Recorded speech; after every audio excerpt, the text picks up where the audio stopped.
Hello everyone, नमस्ते, सत श्री अकाल। डे 5 का टॉपिक ऐसा है जो पेरेंट्स के लिए है और उन पेरेंट्स के लिए है जो अपने बच्चों को पैम्पर कर रहे हैं और बिगाड़ रहे हैं। अब किस तरह बिगाड़ रहे हैं मैं आपको छोटे से एग्जाम्पल से बताऊंगी।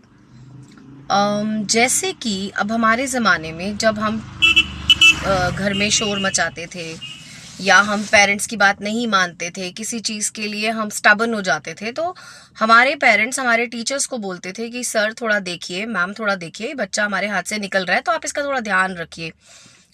हो सके तो कुछ किसी भी तरह का क्रिटिसिज्म, चाहे पॉजिटिव हो चाहे क्रिटिसिज्म हो, वैसे दीजिए, या हो सके तो एक दो थप्पड़ लप्पड़ चाटे या फिर जिस भी तरीके से आप टीचर को छूट दी जाती थी।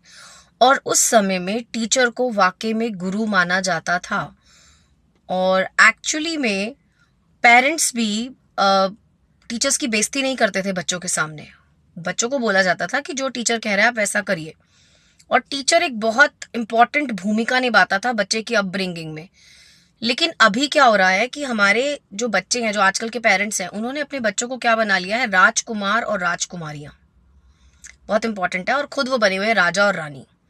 तो अब इनके राजकुमारों और राजकुमारियों को पढ़ाना बहुत डिफिकल्ट हो गया है, क्योंकि ये इतने पैम्पर्ड हैं, इतने बिगड़े हुए हैं कि इनको छोटी से छोटी डिफिकल्टी बहुत बड़ा तूफान लगती है। आप उनकी लाइट्स बंद कर दीजिए, 2 मिनट में उनको लगता है पहाड़ टूट गया, पंखा बंद हो गया पहाड़ टूट गया, एसी नहीं चला पहाड़ टूट गया। उसी वक्त पेरेंट्स की मेल्स आ जाती हैं स्कूल को, क्या आपने एसी नहीं चलाया, आपने पंखा नहीं चलाया, टीचर ने ध्यान नहीं दिया, मेरे बच्चे को मोटा बोल दिया गया, मेरे बच्चे का मोरल डाउन हो गया।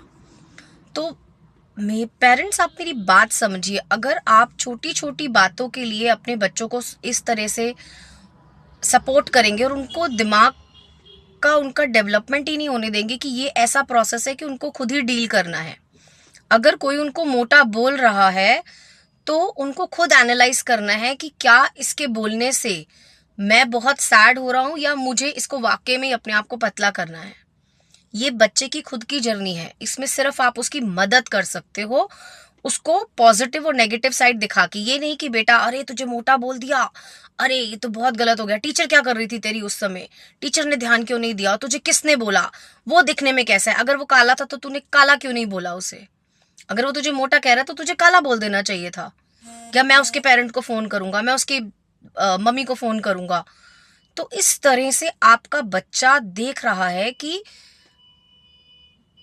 मेरे ऊपर अगर मुझे कोई मोटा बोल रहा है तो मुझे इसको सहना नहीं है, मुझे बोलना है। लेकिन सहना भी सिखाइए अपने बच्चों को और एक अलग पर्सपेक्टिव दीजिए इस चीज का। जैसे हम लोग बड़े हुए थे, हमें मोटा बोला जाता था, छोटा बोला जाता था, काला बोला जाता था, नॉटी बोला जाता था, और पता नहीं किस किस नामों से बुलाया जाता था।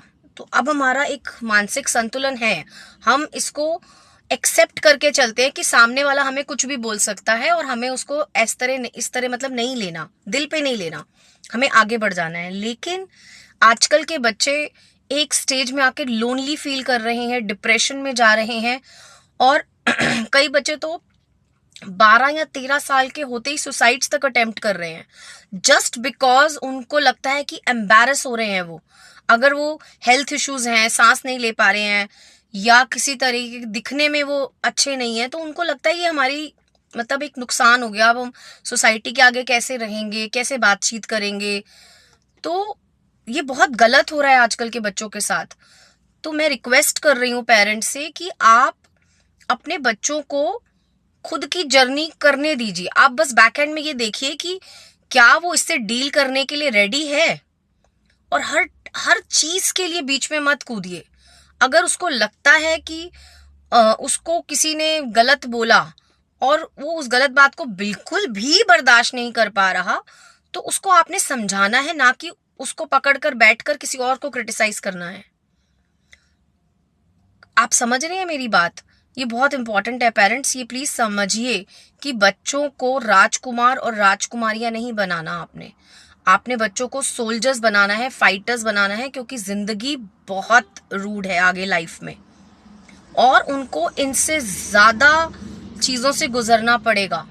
कई बारी वो डिजर्व करेंगे अपने करियर्स में या अपने घरों में कोई चीज़ का एप्रिसिएशन, और उनको नहीं मिलेगा, स्पेशली लड़कियों को, क्योंकि उन्होंने तो किसी और घर में जाना है।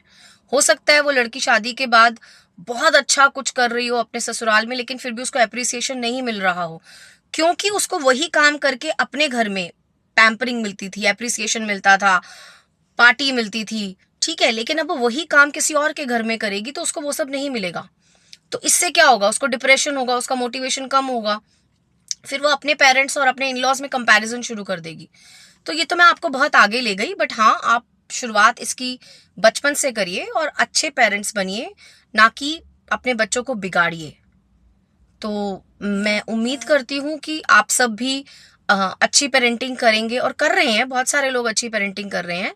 बट आप कमेंट में ज़रूर मुझे बताइए कि आप मेरी बात से सहमत हैं, और ये भी बताइए कि कौन कौन अपने बच्चों को राजकुमार और राजकुमारी की तरह पाल रहा है और कौन अपने बच्चों को एक्चुअल फाइटर बनाना चाहता है और लाइफ के लिए तैयार कर रहा है।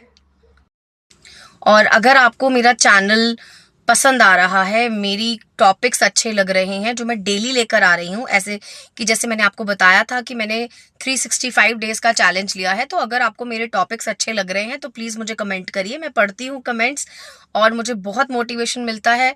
मेरे फ्रेंड्स, मेरी फैमिली जो भी मुझे सपोर्ट करती है, और आप सबको प्लीज़, जो भी मुझे कमेंट्स कर रहे हैं, कई बच्चे भी मुझे कमेंट्स कर रहे हैं, तो डेफिनेटली जिन बच्चों ने मुझे कुछ वीडियोस बोली हैं बनाने के लिए, मैं वो भी बना के लेकर आऊँगी।